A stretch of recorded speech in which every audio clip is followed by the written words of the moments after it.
Allô tout le monde, j'espère que vous allez bien. Donc, on se retrouve aujourd'hui.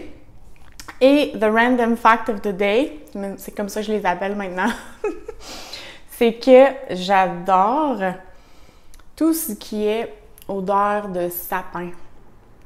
Donc, c'est peut-être pas une surprise pour vous si vous connaissez mon logo Simply la vie avec un sapin. Mais, ouais, je suis juste tellement bien quand je me retrouve en forêt. Quand j'étais petite, on avait une forêt près de chez moi, puis je passais mes journées, des avant-midi, des après-midi complets dans la forêt. On avait aussi un chalet qui était en pleine nature. Puis quand je me retrouve en forêt, c'est comme si j'étais à la maison. Donc j'adore avoir des chandelles qui sentent le sapin, puis tout ce qui sent le sapin me rend heureuse. Donc, c'était The Random Fact of the Day sur moi. Si vous aussi, vous avez un amour pour le sapin, j'aimerais beaucoup le savoir en commentaire pour qu'on connecte ensemble sur cet aspect. Mais sinon, un peu de sérieux. Aujourd'hui, je me suis encore inspirée d'un livre. On dirait que je me suis dit « Hey, c'est vraiment un beau format, j'aime ça ». Puis c'est le fun, puis en même temps, ça vous fait découvrir des livres. Donc, vous me direz si c'est le cas, si je suis pas la seule à aimer le format. Mais moi, ça me permet d'avoir des idées de contenu. Puis, ben c'est ça. Fait que aujourd'hui, le livre, c'est un des premiers livres que j'ai lu dans mon cheminement de croissance personnelle qui s'appelle « Transformer votre vie » de Louise Hay. Donc, c'est ça, je l'affectionne particulièrement. Puis, je vais toujours me rappeler d'une citation qui avait vraiment marqué mon cheminement et je vous la lis aujourd'hui et on va partir de cette citation-là pour la vidéo d'aujourd'hui. Alors, ça dit « J'ai constaté que si nous nous aimons et si nous nous acceptons tels que nous sommes, les problèmes disparaissent. Un peu comme si des petits miracles se réalisaient partout. Notre santé s'améliore, nos problèmes d'argent s'arrangent, nos relations s'enrichissent et notre créativité parvient à mieux s'exprimer. Tous ces phénomènes se déclenchent sans le moindre effort apparent. » Alors, voilà. C'est, dans le fond, dans cette citation-là, elle parle dans le fond, de la puissance de l'amour de soi. Puis, je me rappelle avoir lu ce passage-là dans une période de ma vie où j'avais très peu d'amour envers moi-même, mais où je ne savais pas par où commencer.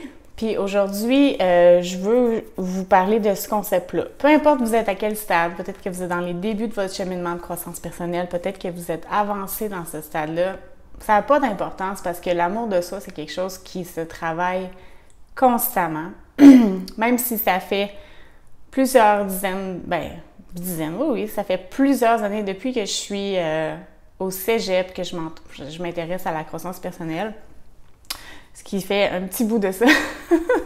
Puis, ça fait vraiment longtemps pourtant que je travaille sur moi, puis malgré ça, encore dans la dernière année, j'ai eu à revisiter le concept d'amour de soi, le concept d'autocompassion. Puis, aujourd'hui, je veux vous parler comment est-ce que c'est vrai que c'est puissant quand on s'accorde une dose d'amour, mais pour de vrai. Puis comment qu'on fait ça concrètement? C'est pas toujours si évident. Puis aujourd'hui, je vais vous partager quelques façons que j'utilise.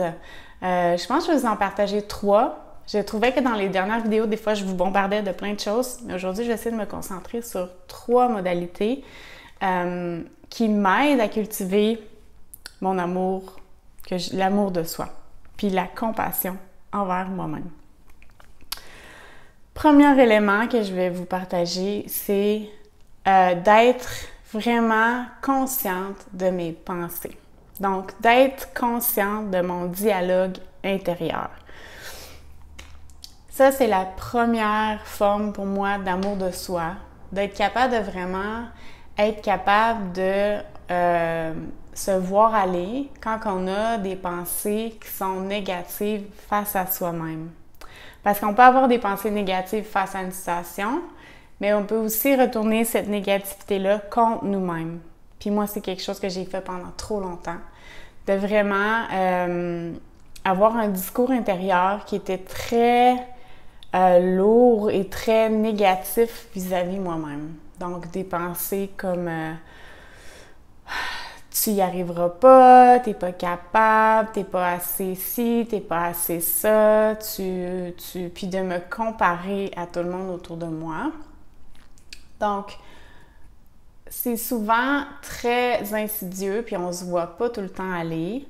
De là, l'importance de travailler en équipe, soit avec vos amis, votre conjoint, soit avec un thérapeute, pour être capable d'identifier c'est quoi vos pensées qui sont peut-être récurrentes, mais que vous ne vous en rendez même pas compte que vous avez envers vous-même. Des pensées qui sont négatives envers vous-même. Donc, la première étape, c'est vraiment de prendre conscience de ces pensées-là, puis après ça, de cultiver des pensées qui sont plus positives vis-à-vis de soi-même, d'avoir plus de douceur envers soi, plus de patience envers soi-même. Puis pour moi, qu'est-ce qui m'aide, c'est vraiment d'avoir des pratiques soit de pleine conscience, de méditation, qui vont me permettre de ralentir dans mes journées pour être plus consciente de ce qui se trame entre mes deux oreilles. Puis après ça, d'être capable de tranquillement utiliser des affirmations qui sont plus positives. Donc vraiment de prendre conscience de c'est quoi les pensées que j'entretiens, puis comment je peux les reformuler pour qu'ils soient plus positives vis-à-vis moi-même. Donc ça, c'est la première chose pour développer l'amour de soi, c'est de vraiment être conscient de ses pensées, des pensées qu'on a vis-à-vis soi-même. Deuxième élément, c'est au niveau du monde émotionnel, c'est pour moi, d'avoir de l'amour de soi, c'est d'être à l'écoute de ce qu'on ressent.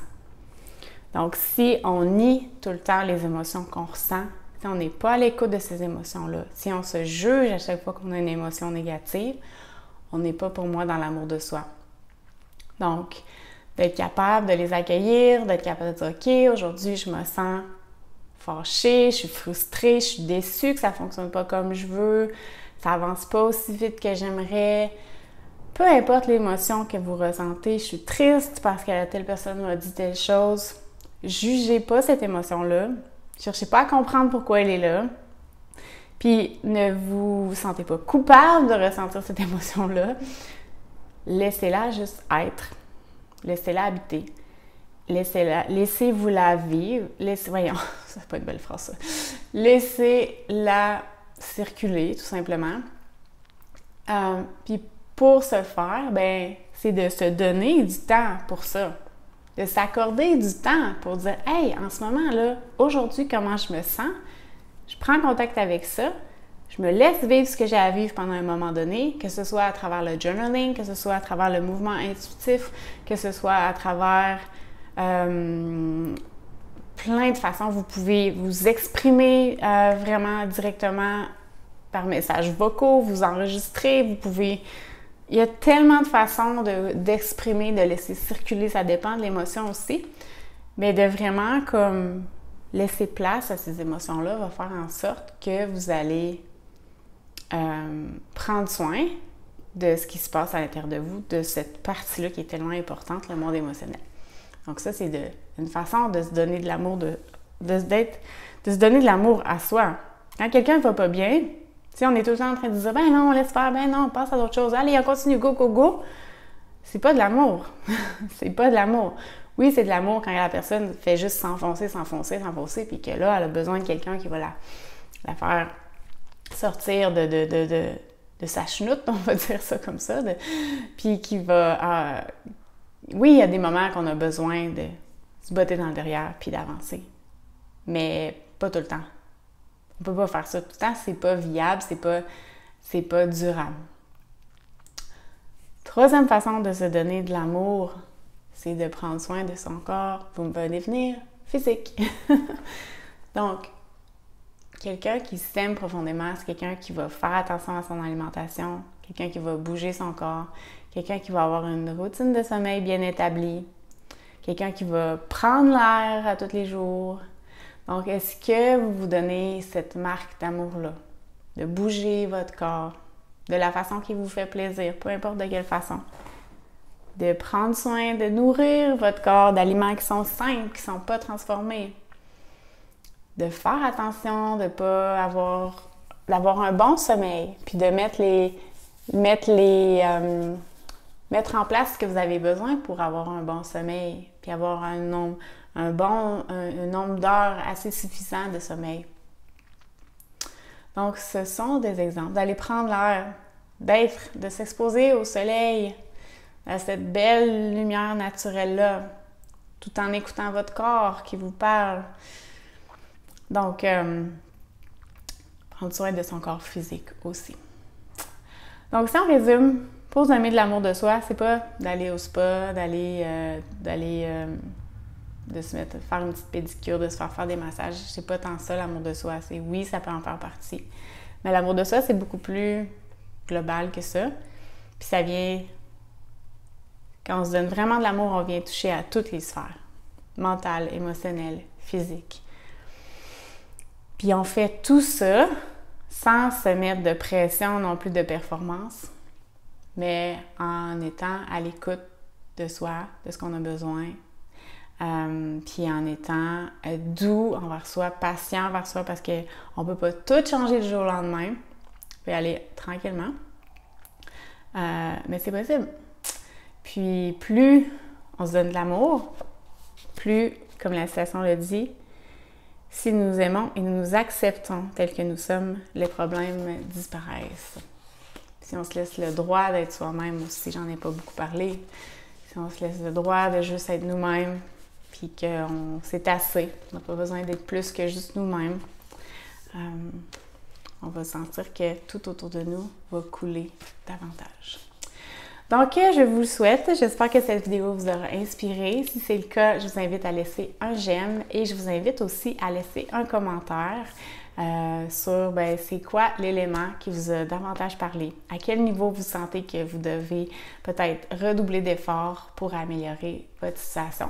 Ça va me faire plaisir de vous lire et je réponds à tous les commentaires. Donc, je vous souhaite une belle fin de journée et je vous dis à bientôt. Bye tout le monde!